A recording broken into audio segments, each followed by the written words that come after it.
bien, nous avons quitté notre histoire avec Jeanne d'Arc, Charles VII, plusieurs rois se sont succédés. Nous voici arrivés à peu près en 1490. Nous allons terminer le Moyen-Âge et nous allons commencer une nouvelle période qui s'appelle les temps modernes. Qu'est-ce que les temps modernes? Eh bien, figure-toi qu'à cette période qui va durer à peu près 300 ans jusqu'en 1800, eh bien, il va y avoir de nombreuses inventions et de grandes découvertes. Comme tu peux le remarquer derrière moi, première grande invention de cette époque, inventée par Gutenberg. Qui est Gutenberg? Gutenberg est un Allemand, un célèbre inventeur. Qu'a-t-il inventé? Il a inventé l'imprimerie. L'imprimerie que voici. Je te présente Gutenberg qui est en train de donner ses ordres à ses différents ouvriers. Il est en train de donner ses ordres pour fabriquer des livres. Rappelle-toi, jusqu'ici, la fabrication des livres se fait à la main. Ce sont des manuscrits. Tu te souviens des moines copistes qui copiaient les livres à la main sur du parchemin, un livre à la fois, et de nombreux mois pour écrire un livre. Inutile de te dire que les livres à l'époque coûtaient très très cher puisque c'était vraiment très compliqué de fabriquer un livre. Eh bien, Gutenberg invente un super système. Il a fabriqué des petites lettres, tu vois, dans chaque case, il y a les lettres de l'alphabet. Pour écrire un mot, il prend les différentes lettres du mot qu'il place sur un cadre de bois et ainsi il écrit différents mots avec ces petites pièces ici qu'il installe dans son cadre. Une fois que les pièces pour écrire les mots sont installées dans les cadres, ils vont passer ici pour mettre de l'encre sur le cadre de bois. Donc il va imbiber toutes les lettres avec de l'encre et ensuite ils vont installer le cadre de bois sous une presse et l'ouvrier que tu vois ici va tourner la presse pour appuyer fort. Ils vont mettre une feuille de papier car à cette époque on invente aussi la pâte à papier. Et en appuyant fort, eh bien les lettres vont s'imprimer. Tu connais le système des tampons que l'on passe sur de l'encre pour imprimer quelque chose sur une feuille? Eh bien c'est exactement le même procédé. Ensuite, quand la feuille a été imprimée, eh bien on la met ici en haut sur un fil pour la faire sécher. Alors Gutenberg est quelqu'un qui sait ce qu'il veut. Au-dessus de la porte de son imprimerie, il paraît qu'il y avait un panneau écrit « Rien ne me résiste ». Ça veut bien dire ce que ça veut dire. C'est-à-dire que quand il a une idée dans la tête, il va jusqu'au bout pour la réaliser. Voilà. Donc voilà, à cette époque, une grande invention qui a révolutionné forcément les choses, puisque suite à ça, on s'est mis à fabriquer de nombreux livres et les gens vont avoir accès à la lecture un peu plus facilement. Quoi d'autre encore dans les inventions? Eh bien la boussole, oui, très important. Souviens-toi, en classe, nous avons utilisé la boussole et nous avons vu ses fonctions. Je te rappelle qu'une boussole a une petite aiguille rouge qui nous indique toujours le nord, peu importe où on se trouve, même si on est perdu au milieu de la mer, eh bien la boussole nous indique le nord. En trouvant le nord, bien évidemment, on peut en déduire la position des 3 autres points cardinaux. Donc cette boussole, très importante pour le repérage, et tu vas voir pour la suite, pour nos navigateurs, elle a été essentielle. Une autre invention, la poudre à canon. Aïe, rappelle-toi les attaques de château, lorsqu'il fallait pouvoir pénétrer dans un château, tous les systèmes étaient bons, lancer des cordes, etc. Eh bien là, un Anglais va inventer la poudre à canon. Tu vois comment c'est fait un canon avec des roues, une espèce de grand tube duquel sort des boulets de canon. Et c'est une poudre qui fait une sorte de détonation qui va propulser ce boulet dans la muraille. Alors évidemment, par rapport à un boulet de canon, rien ne résiste. Seulement, au départ, beaucoup d'accidents et de morts car les gens qui maniaient les canons n'étaient pas tellement habitués et parfois l'explosion se produisait avant même que le boulet ne parte et il y avait forcément beaucoup de blessés. Mais quand ce système a été au point, effectivement, beaucoup de rois ont fait fabriquer des canons pour faire des attaques de châteaux ou de propriétés. Alors, quoi d'autre encore? La chirurgie, oui, très important. Jusqu'ici, les médecins essayent de soigner comme ils peuvent, mais nous avons un grand chirurgien de l'époque qui a marqué son époque, qui s'appelle Ambroise Paré, qui a pratiqué les premières réparations des blessés de guerre et les premières opérations avec beaucoup de succès. Donc, Ambroise Paré, le premier chirurgien qui a marqué le temps de la médecine. Voilà, je vous ai parlé tout à l'heure de grandes inventions et de grandes découvertes. De quoi parle-t-on dans les grandes découvertes? Eh bien, à cette époque, il y a des gens qui ont une envie d'aller découvrir le monde et d'aller voir comment est constitué ce monde. Il y a beaucoup de monde, la plupart des gens pensent que la Terre est plate. Évidemment, nous aussi, si personne nous avait dit que notre Terre était ronde, il est difficile de l'imaginer, puisque lorsque l'on est dans nos vies de tous les jours, les routes sont plates, etc. Et il n'y a aucune raison de penser qu'on vit sur une boule. Eh bien, certains navigateurs ont déjà compris que la Terre est ronde et que lorsqu'on part d'un côté, on peut arriver de l'autre côté sans aucun problème. Alors, un des premiers navigateurs qui décide de se lancer s'appelle Christophe Colomb. Christophe Colomb a envie de partir découvrir les autres pays en passant par les mers. Pour cela, il va devoir se construire des bateaux.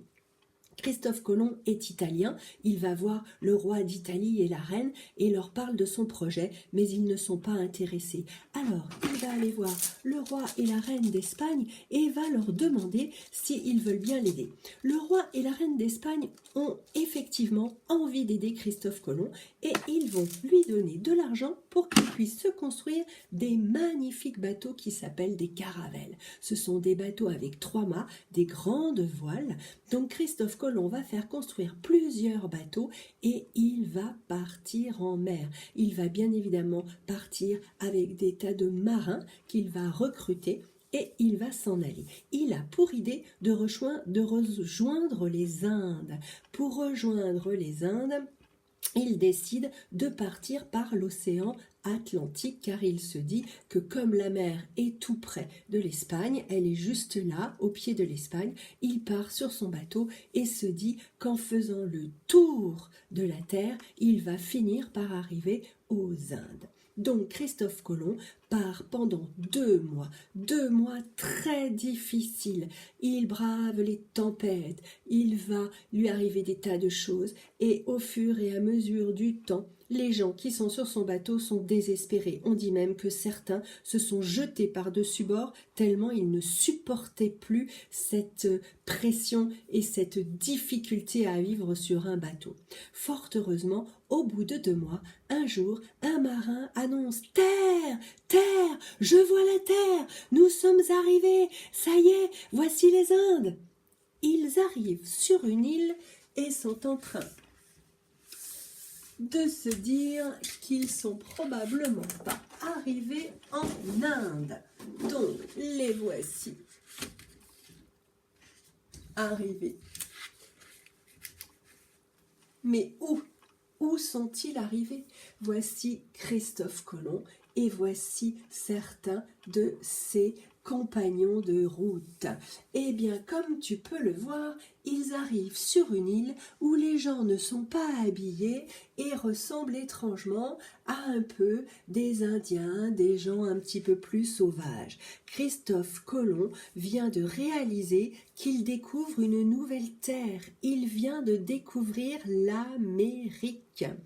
Alors évidemment, en découvrant l'Amérique, il va pouvoir ramener des tas de produits sur ses bateaux, ce qu'il va faire. D'ailleurs, regarde, les gens qui l'accueillent lui offrent déjà des bananes, des ananas, des choses qui n'existent absolument pas en Europe. Christophe Colomb va donc revenir avec ses caravelles. Certains hommes qui étaient sur son bateau vont rester sur cette île car ils n'ont plus envie de faire le voyage inverse, ils n'ont plus le courage, donc ils vont rester sur cette île, mais lui va repartir avec certains autres et il va ramener des épices, des fruits, de l'or, il va ramener des tas de choses sur son bateau, le but étant de faire du commerce et de gagner de l'argent.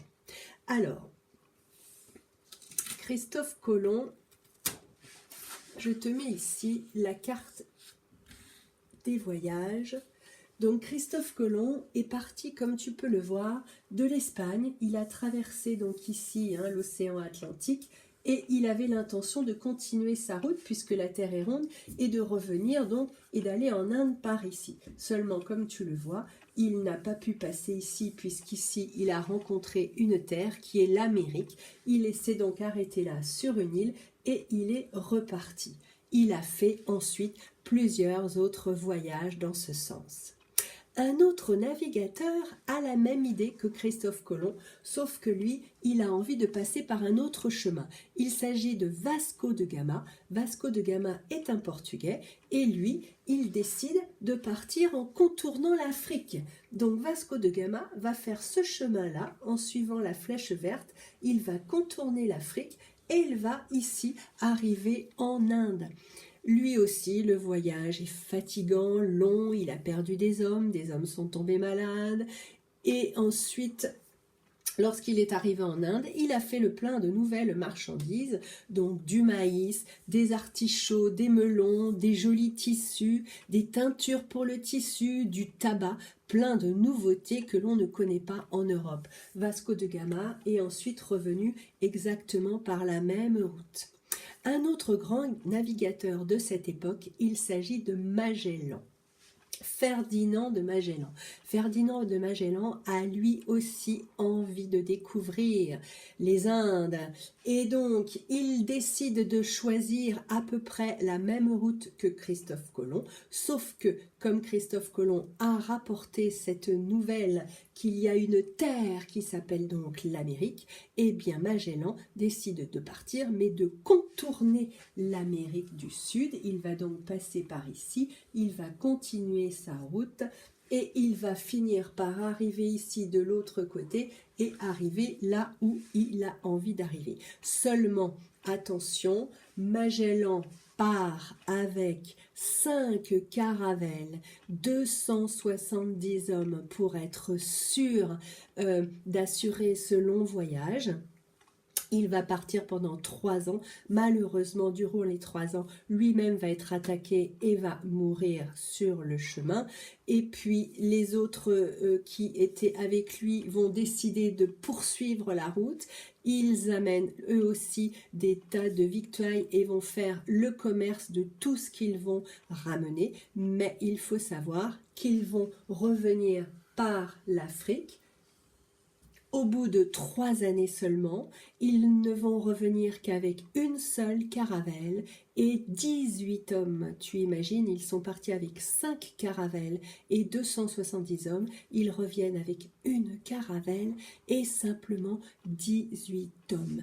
Alors, je te laisse regarder un petit peu la carte et on va voir pourquoi ils reviennent avec si peu d'hommes. Eh bien oui, sache que pendant les voyages, il y a des risques de tempête, mais aussi de rencontrer les célèbres pirates, les brigands des mers. Il existe à cette époque de nombreux bateaux de pirates qui passent leur temps à attaquer les autres. En fait, les pirates repèrent les bateaux qui reviennent avec beaucoup de marchandises à bord et le but c'est de les attaquer pour voler les bateaux et voler la marchandise. Et oui, à toutes les époques, il y a des dangers. Et bien voilà, je te laisse avec le célèbre corsaire et je te dis à bientôt.